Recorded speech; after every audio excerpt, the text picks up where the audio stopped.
Welcome to back my channel easy study চ্যানেলের পক্ষ থেকে আজকে ক্লাসে সকলকে আন্তরিক শুভেচ্ছা অভিনন্দন। আশা করি তোমরা সকলে ভালো আছো, সুস্থ আছো। 2025 সালের অষ্টম শ্রেণীর শিক্ষার্থীদের আজ আমরা দ্বিতীয় অধ্যায় অর্থাৎ অনুশীলনী 2.2 এর মুনাফা অধ্যায়ের 26 নম্বর পেজে যে অনুশীলনী 2.2 এর অঙ্কগুলো আছে এগুলো আমরা করার চেষ্টা করব, কিন্তু তার আগে আমরা কিন্তু এমসিকিউ সমাধান করব, কারণ আমরা পরীক্ষাতে দেখি যে প্রতিবারই কিন্তু অঙ্কের জন্য এমসিকিউ আসে 25টা বা 30টা, তাই না? তো তখন আমরা করি কি, যাই যে আমরা পুরোপুরি অঙ্কের প্রিপারেশান নিয়ে যাই, কিন্তু যে অঙ্কটা হট করে এখান মানে যে কোনো এমসিকিউ কোনো যাচাই বাছাই করা নেই, আর কিভাবে করতে হয় সেটাও আমরা সঠিক জানি না, না জেনে আমরা যে কোনো একটা মনে করি যে এইটা অ্যান্সার, এটা দাগিয়ে চলে আসি, তারপরে ভাবি এইটা হয়তো অ্যান্সার, এভাবে দাগিয়ে আসি, মাঝখান থেকে আমাদের রেজাল্টটা খারাপ হয়ে যায়। পরে আমরা ভাবি যে অঙ্কের এত প্রিপারেশান নিলাম, সারা বছর অঙ্ক প্রাইভেট পড়লাম, তারপরও কেন অঙ্কের রেজাল্ট এতটা খারাপ হলো, তাই না? তো আসলে অঙ্কের এমসিকিউ 25-এ 25 বা 30-এ 30 পাওয়ারও কিন্তু একটা টেকনিক আছে, আর সেই টেকনিকটাই আজ আমি তোমাদের সাথে শেয়ার করব। তো প্রতিটা অঙ্কই কিন্তু আমাদেরকে সলভ করতে হবে, তারপরে অ্যান্সার মেলাতে হবে। প্রথমে দেখো দেওয়া আছে 1050 টাকার 8% নিচের কোনটি। তো এটা আমরা কিভাবে করব? এটা অ্যান্সারটা আমরা কি জানি আগে থেকে? জানি না, এটা আমরা অঙ্কটা করব। তো এখানে দেখো আমরা কি লিখব, এখানে প্রথমে আমরা লিখব যে 1 নম্বর সমাধান। এখানে দিয়েছে 1050-এর 8%, তাই না? 8%। তো এখন আমরা কিন্তু জানি যে এর মানে কি গুণ, তো এর মানে যদি গুণ হয় তো এখানে তুমি এরও লিখতে পারো, প্রবলেম নেই, আবার গুণও লিখতে পারো। আর কোনো কিছুর সাথে যদি পার্সেন্ট থাকে অবশ্যই কিন্তু তাকে 100 দ্বারা ভাগ দিতে হয়।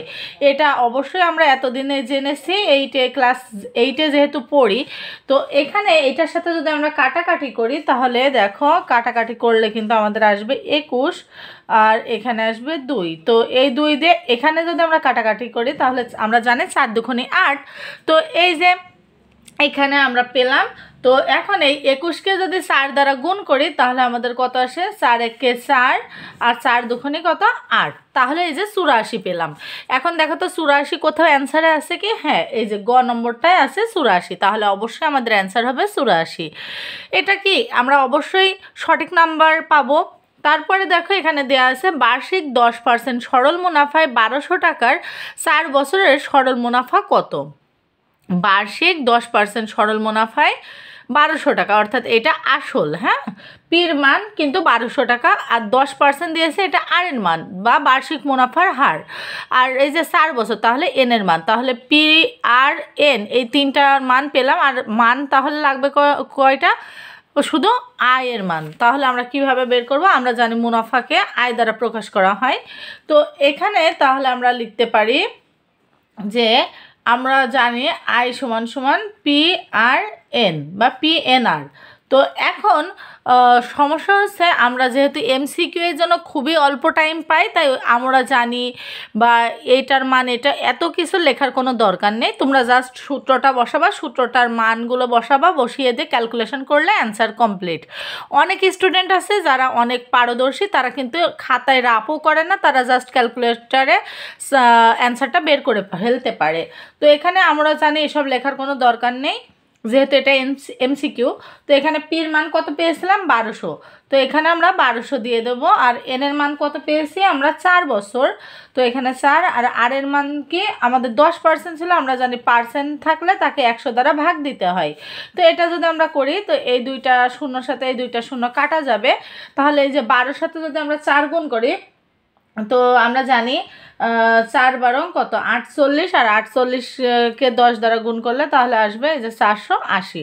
তো এই আমাদের অ্যান্সার চলে এসেছে। দেখো এবার কোনটার সাথে মিলে, এই যে 480 কিন্তু অলরেডি মিলে গিয়েছে। তো তারপরে দেখো 5 নম্বরটা, টাকায় 5টি দরে ক্রয় করে 4টি দরে বিক্রয় করলে শতকরা কত লাভ বা ক্ষতি হবে? তো এখানে কিন্তু আমাদের শতকরায় বের করতে হবে, হ্যাঁ। তো শতকরায় যেহেতু বের করতে হবে তাহলে অঙ্কটা কি আমাদের সমাধান করতে হবে। তো এখন চলো আমরা অঙ্কটির সমাধান দেখে আসি। এখানে আমরা 3 নম্বর, এটা একটু যদি অঙ্কে পারদর্শী হও তাহলে কিন্তু এত লেখা লাগে না। আর এটা অবশ্যই তোমরা যে পরীক্ষার মূল খাতা পাবে সেই খাতার পেছনের সাইডে লিখবে। তো এখানে একটির ক্রয় মূল্য যদি দেওয়া আছে 5 টাকা, তাহলে একটি আমরা যদি এখানে লিখতাম 5টির ক্রয় মূল্য 10 টাকা, একটির ক্রয় মূল্য কি, তাহলে 5/10 এভাবে করতাম। তো এখানেও ঠিক সেম এভাবেই করব। সরি, এখানে 1 হবে আর এখানে 5 হবে। তারপরে এখানে আমাদের একটির বিক্রয় মূল্য, সেমভাবে একটির বিক্রয় মূল্য আমরা বের করব, যেহেতু বিক্রয় মূল্যটা ওখানে দেয়াই আছে যে 4 টাকা। তো আমরা দেখলাম যে এখানে আমাদের 1/4 লিখবো। হ্যাঁ, 1/4। তো এখানে তাহলে কি আমাদের অবশ্যই লাভ হচ্ছে। তো এখানে আমাদের লাভ অংশটা লিখবো। এখানে অনেকেই আসো জানো না যে এখানে লাভ হলো কি বিক্রয় হলো, এটা কিভাবে বুঝতে পারছো না। তো সেটা আমি বুঝিয়ে দিই। আমরা জানি যদি ক্রয় মূল্য অপেক্ষা বিক্রয় মূল্য বেশি হয় তাহলে কিন্তু লাভ হয়। আর এখানে আবার অনেকেই প্রশ্ন করতে পারো যে ম্যাম এখানে তো আপনি 1/5 দিলেন আর 1/4 দিলেন, তাহলে বিক্রয় মূল্যটা বেশি হলো কিভাবে? ক্রয় মূল্যটাই তো বেশি দেখা যাচ্ছে, তাই না? তো এখন দেখো, যদি সিম্পল অঙ্কে আমাদের ক্রয় মূল্য থাকে 5 টাকা আর বিক্রয় মূল্য থাকে 10 টাকা, তাহলে কিন্তু আমরা ইজিলি বুঝতে পারি যে বিক্রয় মূল্য বেশি তাহলে লাভ হয়েছে। কিন্তু ভগ্নাংশের সময় যার নিচে বড় সংখ্যা থাকবে সেটা হচ্ছে ছোট, আর যার নিচে ছোট সংখ্যা থাকবে সেটা হচ্ছে বেশি বা বড়। ঠিক আছে? তো তাহলে এখানে 1/5 বড় না 1/4 বড়? অবশ্যই 1/4 বড়। তো এখানে আমরা রাখবো। রাখার পরে এখানে দেখো বিক্রয় মূল্যটা আমরা আগে লিখেছি, তাই 1/4 লিখবো, আর এই যে ক্রয় মূল্য 1/5 লিখবো। তো লেখার পরে এখানে এই যে 4×5 কত? 4×5 20। এখানে 4কে 20 দ্বারা ভাগ করলে, অর্থাৎ 20 দিয়ে 4 দিয়ে যদি 20কে ভাগ দিই তাহলে 5 আসবে। 5কে আবার উপরের এই 1 দ্বারা গুণ করতে হয়, তাহলে 5 কে 5।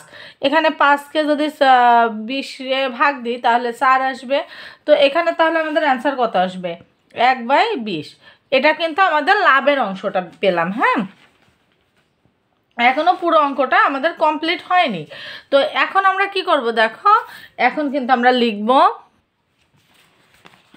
এখানে আমরা লিখব দেখো যে 1-এর 5 টাকা লাভ হয়। এখানে টাকায় লাভ হয়। এখানে এইটা তো আমরা পেয়েছিলাম ক্রয় মূল্য, তাই ক্রয় মূল্যটা আগে লিখতে হবে। লাভ হয় কত টাকা? 1-এর 20 টাকা। তো তাহলে 1-এর 20 টাকা লাভ হলো। এখন এই যে 1 টাকায় লাভ হয় কত, আর যেহেতু আমাদের শতকরা বলেছে তো শতকরাটা আমাদের বের করতে হবে। এখানে কিন্তু ভাগ হবে, এইখানে নিচেও দিতে পারতে।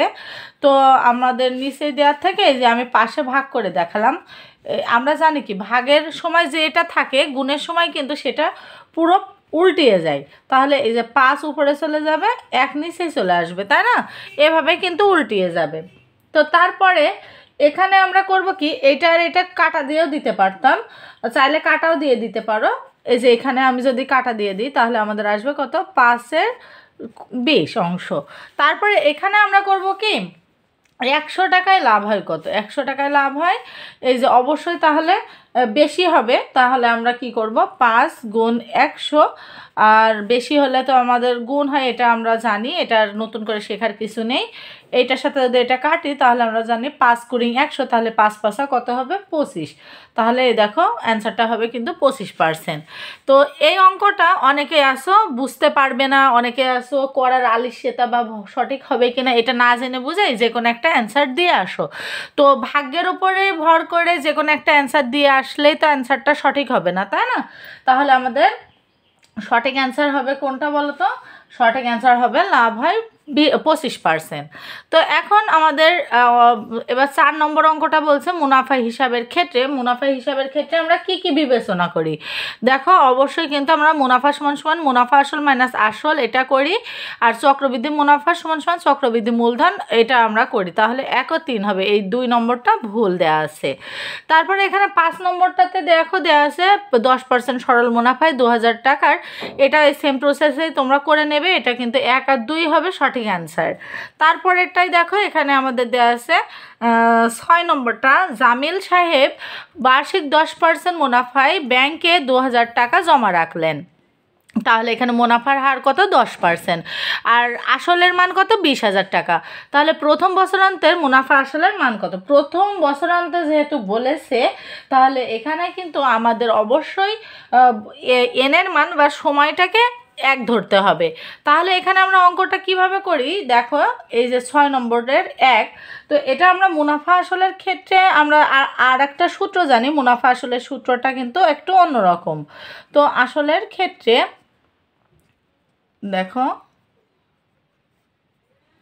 তো এখানে লিখব, লেখার পরে এখানে মুনাফা আসলের ক্ষেত্রে এই সূত্রটা কিন্তু আমরা 2.1-এ দেখে এসেছিলাম, তাই না? এই জায়গায় 1 প্লাস R/N।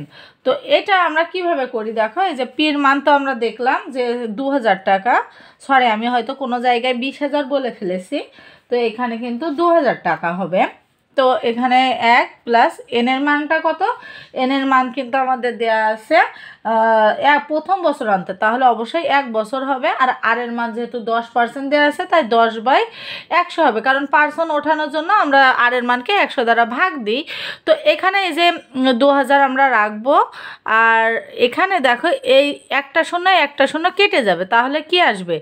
এই যে এটার সাথে 10-একে 10, আর এই যে 10, এখানে তুমি যদি আরেকটু ভেঙে করতে চাও তাহলে এভাবেও কিন্তু করতে পারো। তো এই যে এখানে আমরা লিখব 2000 টাকা, এই যে 1 এখানে থাকবে, এটা যদি আমরা করে দিই তাহলে দেখো কত আসবে? 11/10 আসবে। হ্যাঁ, 11/10 আসবে। মানে এখান থেকে কি এইটা আর এটা আমরা একেবারে পুরোপুরি আমি ভেঙে করিয়ে দিই। দেখো এই যে এটা যদি আমরা করি, তো তাহলে এখানে দেখো এখানে তো কাটার পর 1 থাকছে, সেই 1 কেটে যায়। তো এই জায়গাতে এই 10 আমরা লসাগু নেব, নেওয়ার পরে এই 10 আর 10, 10-একে 10 যোগ 1 আসবে। তো তাহলে এখানে কত আসছে দেখো, এখানে কিন্তু 11/10 আসছে। তো 11/10 এটা যদি আমরা ক্যালকুলেশন করি এর সাথে, তাহলে আমাদের অ্যান্সার আসবে 2200 টাকা। তো এই যে 2200 টাকা এসেছে, দেখো তো এর মাঝে কোথাও 2200 আছে কি? হ্যাঁ, এই যে গ নম্বরটার অ্যান্সার আছে 2200 টাকা। তারপরে দেখো সরল মুনাফায় দ্বিতীয় বছরান্তে সরল মুনাফা আসল কত হবে? তো দ্বিতীয় বছরে যেহেতু বলেছে, তাহলে অবশ্যই তার সাথে আর 200 যোগ হবে, কারণ প্রথম বছরে এটা হচ্ছে, তার সাথে দ্বিতীয় বছরে আর 200 যোগ হয়ে মোট 2400 টাকা হবে। তো এখানে যদি তৃতীয় বছর বলতো তাহলে কিন্তু আরও 200 যোগ হতো, তাহলে 2600 টাকা হতো। তারপরে দেখো প্রথম বছরান্তে চক্রবৃদ্ধির মূলধন কত হবে? তো প্রথম বছরান্তে চক্রবৃদ্ধির মূলধন তো আমরা পেলামই, এখানে যে চক্রবৃদ্ধি মূলধনটা 2200 টাকা। এটাই ছিল আজকে আমাদের অঙ্কের বিষয়। তো আজকের পার্টে আমরা এই পর্যন্তই সমাধান রাখছি। আর যদি আমাদের ভিডিওটা তোমাদের ভালো লেগে থাকে, উপকারে এসে থাকে, অবশ্যই আমাদের চ্যানেলটাকে একটু সাবস্ক্রাইব করে দিও, ভিডিওতে একটি লাইক কমেন্ট শেয়ার করে দিও।